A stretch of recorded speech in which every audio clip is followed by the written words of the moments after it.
Morning. Morning. I wanted to share with you a little of what I just told my colleagues a few minutes ago.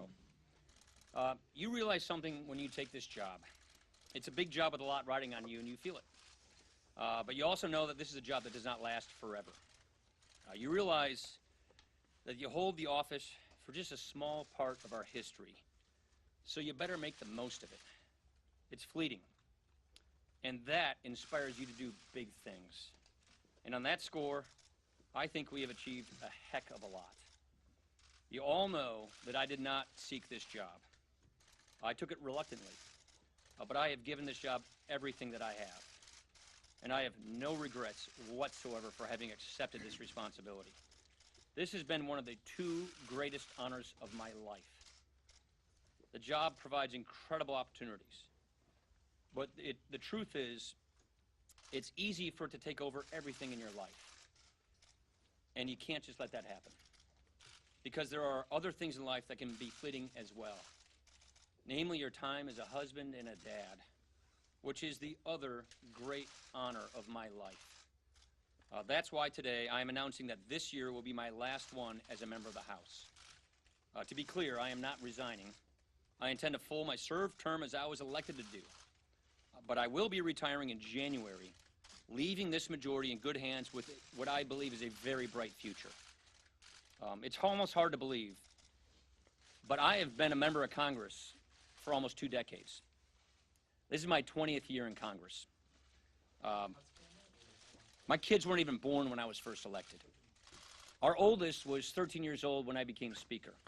Now, all 3 of our kids are teenagers.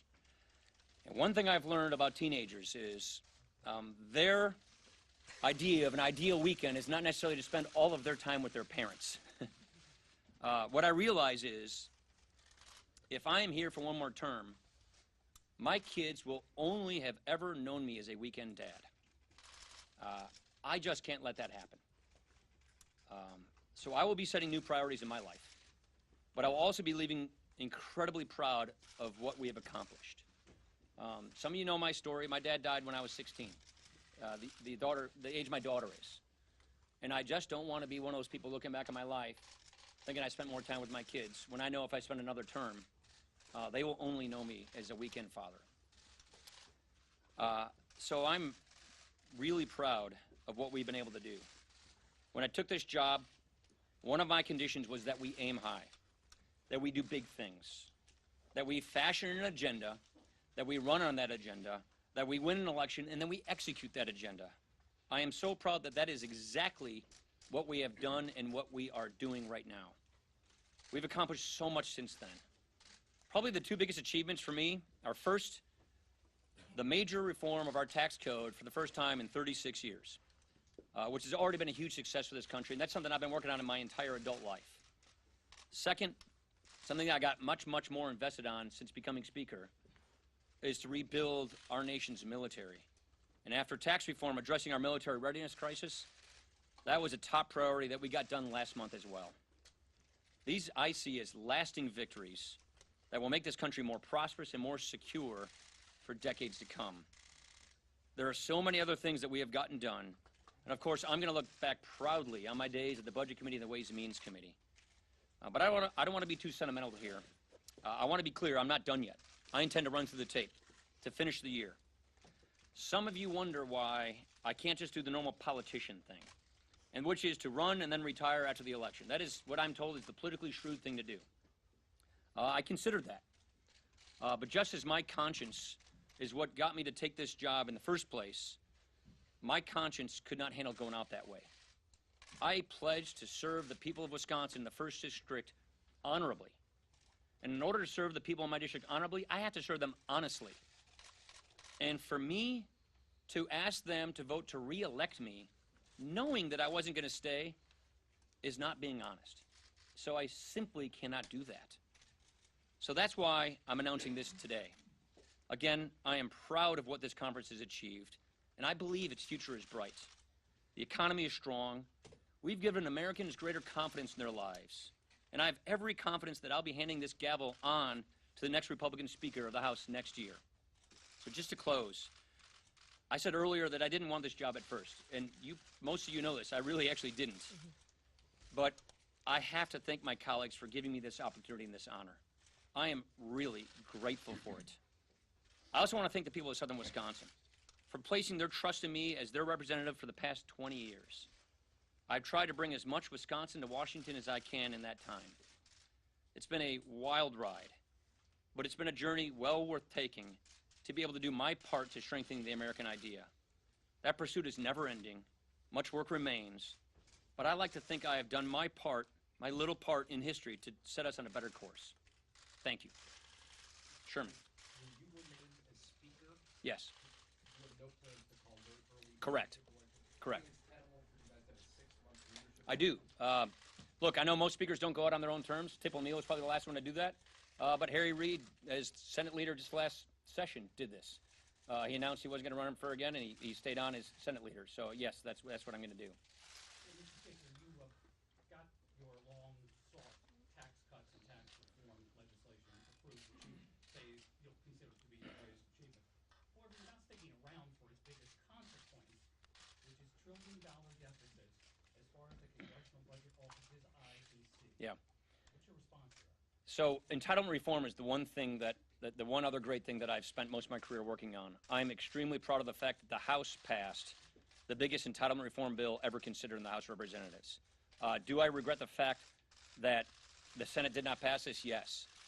But I feel from all the budgets that I've passed, normalizing entitlement reform, pushing the cause of entitlement reform, and the House passing entitlement reform, I'm very proud of that fact. But yeah, of course, more work needs to be done. And it really is entitlements. That's where the work needs to be done. And I'm going to keep fighting for that. Let's go over here. Yeah. Mr. Speaker, did the chance that you might not be Speaker come November if Democrats possibly take the House factor at all? No, none whatsoever, actually. Look, you all know me. I didn't take this job to get the gavel in the first place. I'm not a guy who thinks about it like that. This really was two things. I have accomplished much of what I came here to do, and my kids aren't getting any younger. And if I stay, they're only going to know me as a weekend dad, and that's just something I consciously can't do. And that's really it right there. Mr. Speaker, do you worry about the impact of your announcement on the 2018 midterms and perhaps sending a signal that the House is lost for Republicans? Yeah, I gave it some consideration, but I really do not believe whether I stay or go in 2019 is going to affect a person's individual race for Congress. I really don't think a person's race for Congress is going to hinge on whether Paul Ryan's Speaker or not. So I really don't think it affects it. Look, if we do our jobs, which we are, we're going to be fine as a majority. I'm grateful for the President to give us this chance to actually get this stuff done. I'm grateful that we have unified government that the President, with his victory, gave us so that we get all these big things done. We're going to have a great record to run on. We have a great economy, great accomplishments, more to do. And I really don't think that the American people are going to want to have the gridlock that the Democrats are promising. So I'm confident we can run through the tape and we can get this done. Bonus. On the president, he's been openly talking about firing Bob Mueller, potentially firing the Deputy Attorney General. What are your thoughts on that? My thoughts haven't changed. I think they should be allowed to do their jobs. We have a rule of law in this country, and it's a principle we all uphold. I have no reason to believe that that's going to happen. I have assurances that's not, because I've been talking to people in the White House about it. Rachel.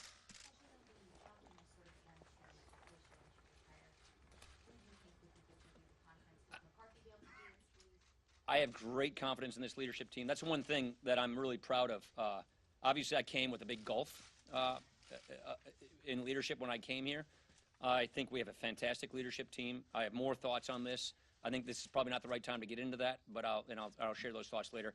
That election's in November, so it's not something we have to sweat right now. Last question. Anna. To what extent was your decision influenced by the way President Trump has changed the character of Washington and the character of the Republican? Not at all. Like I said, I'm grateful to the President for giving us this opportunity to do big things to get this country on the right track. So the fact that he gave us this ability to get all this stuff done makes me proud of the accomplishments that I've been a contributor to. Makes me satisfied that I've made a big difference, and he's given us that chance. So I'm grateful to him for that, and that's really how I see it. Thank you very much, everybody.